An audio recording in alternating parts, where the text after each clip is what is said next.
Hey, what's up, fam? Before I get into the video, I would like to say if you enjoy this kind of content, please like the video, subscribe if you haven't, and check out my other videos, mostly manga and anime stuff. But getting to it, I'll put the link in the description for the chapter translated for Fairy Tail 100 Years Quest, Chapter 13. So let's kind of get into what's going on. Obviously, with the last chapter, we had Brandish run into Lucy that have a shrunk tiny gray. She was able to save him before he got ashed, and now they're kind of going over things. And you see that Brandish has apparently went out on her own quest, and they're kind of remembering the Spriggan 12, and she's like talking about how it's Lucy's fault they all disbanded. Oh, she's talking about the Fairy Tale Guild in general, but she doesn't really seem to hold a grudge because it become a huge pain since Seraph's gone for the kingdom to kind of hold itself together.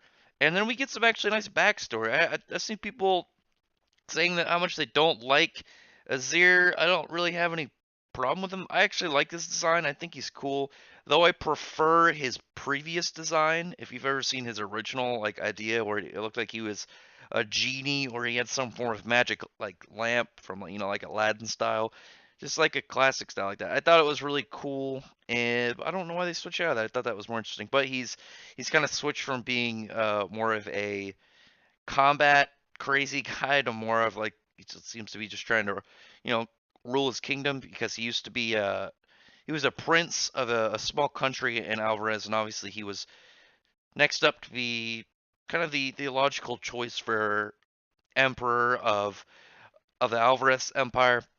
And it seems like he's doing a good job. I don't. It doesn't look like anything's gone bad. He's being kind of counseled with Jacob and his grandfather Yagil, while you see like Demaria is kind of like done with fighting and she's being a farm girl, and Nineheart and Invol were arrested for trying to plot another war. I I hope Invol gets out. I like Invol. I think he's cool. I only want Nineheart to get out because I'd like him to run to nuts and just make a copy of Mard Gear so I could see him again. But anyway, and then they kind of get back to saying that Eileen, Bloodman, Wall, God Serena, and August are all dead. But it's funny that they note that Larcade is missing. She doesn't say dead. I'm curious to how they never figured that out. Like no one ever said like, oh yeah, that's what happened. I guess everyone there would otherwise be dead, but you think they just assume that he's dead and not missing. But they're kind of being like, hey, Brandish, we could use your strength to come help us, fight these guys. We got people kidnapped, and we'd like you to be on our side. And she's like, yeah, I'm not doing that. That sounds like a pain in the ass. She's on her own quest. She's actually trying to find the Aquarius key, and kind of coincides with her whole relationship with Lucy and how she originally didn't like her, and how it kind of linked up with the key because the key originally was her mom's, and she's trying to go and find it again. So that's going to be a little bit interesting for at some point when Lucy competes with her, or maybe at some point she could find it and actually end up giving it to her in case a situation where they might need Aquarius. Maybe they'll need all the keys, and they're like, well, I'm only missing one, the Aquarius key, and like Yukino gives her the other two, and then Brandon shows up and helps or something. I don't know. I think it'd be nice, though. It's interesting that they're integrating Brandish into the story at least a little bit. We don't know how much. I'm just gonna go with just this for now, and then maybe we'll see her a dragon god or two later. But right before she leaves, she turns Gray back normal. Actually, funny enough, once Gray turns normal size and like lands on Lucy, you see Juvia just kind of like shuddering in place, like uncertain, just knowing something's going on, which is pretty funny. And then Lucy and Brandish kind of like parting ways and being like, okay, cool, let's just do stuff. Let's try and figure out where these guys are now. Where you get back to Magnolia, you see Jalal. Jalal was talking to Laxus. They decided not to fight, and because obviously them fighting would probably destroy Magnolia, they'd have to go somewhere else to fight. But they kind of seem to be at an impasse. I'm hoping this still leads to a fight at some point. I know everyone is really excited for the fight. I think that it was set up like this. Maybe it's just going to be used later, and then maybe they end up kind of teaming up and becoming allies for something. I'm just hoping that the fight happens at some point. there was a lot of trash talk from the Jalal side and the Laxus side in the last 2 weeks, which I thought was pretty good to see. I thought that was fun. But he's already suspicious of Toka. He's not really sure if that's actually her at this point. He's kind of like a little bit skeptical, but still doesn't trust her. And he's kind of like, I wonder what Urza would have done. And Urza's just, I don't.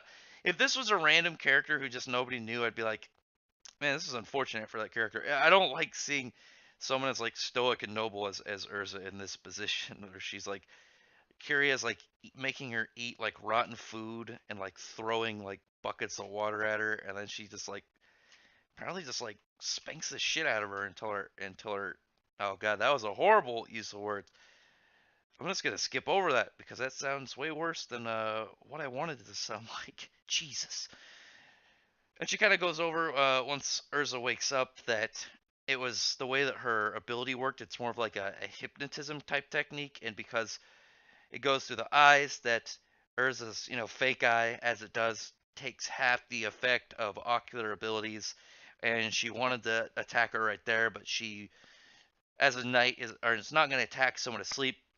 I'm just hoping that the next time they fight, that she is able to remember that. Keep her real eye closed, just have her fake eye while going against Kyria, and maybe the battle will go more in her favor. And that'll be nice to see. And then once that happens, she gets trying to get the cuffs off Natsu and Wendy, but obviously just taking the cuffs off aren't going to do much when they're on a boat. Their motion sickness is still in play. But while that's kind of going on, I still think Mad Mole's pajamas are hilarious. But once Skarion goes outside, he sees that they're like lodged up on like a big hill. But it's actually like I didn't think of this while I was talking about the spoilers that Brandish just made a rock at the bottom of the ocean big enough all the way up to lift him. So that's got to be a huge distance. Like I think the furthest she's made like increase something yet, especially maybe not in mass, but definitely in terms of distance. But now that they're able to fight and they know some of these guys' tricks, hopefully these three will be a little bit more serious. Urza can probably turn her around or fight around as long as she keeps her real eye closed and just fights with her fake eye. And then maybe Wendy and Natsu switch, and Wendy fights Madmole, and and Natsu fights Scarion, or maybe Natsu goes serious at the start, goes in the Fire Dragon King mode. What I'm hoping for, because obviously this is the comeback, they're gonna win after this. I'm hoping this is what I'd like. If any of them get stomped, like get crushed when they fight, have a battle, and then it seems all right for a bit, and then turn the tides. It's gonna be Urza and Kyria. Kyria just seems like an asshole.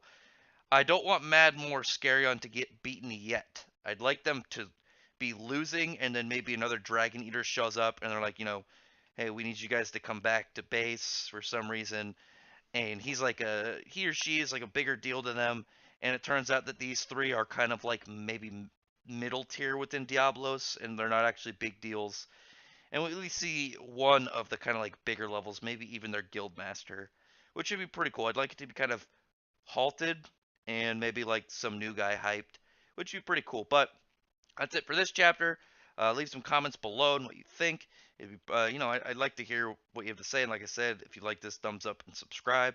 And thank you to those who already subscribed. Otherwise, thank you very much for listening. And I hope you enjoyed this chapter as much as I did. I thought it was good, but now we're getting ready for the counterattack and the action. So see you at the next chapter. Bye.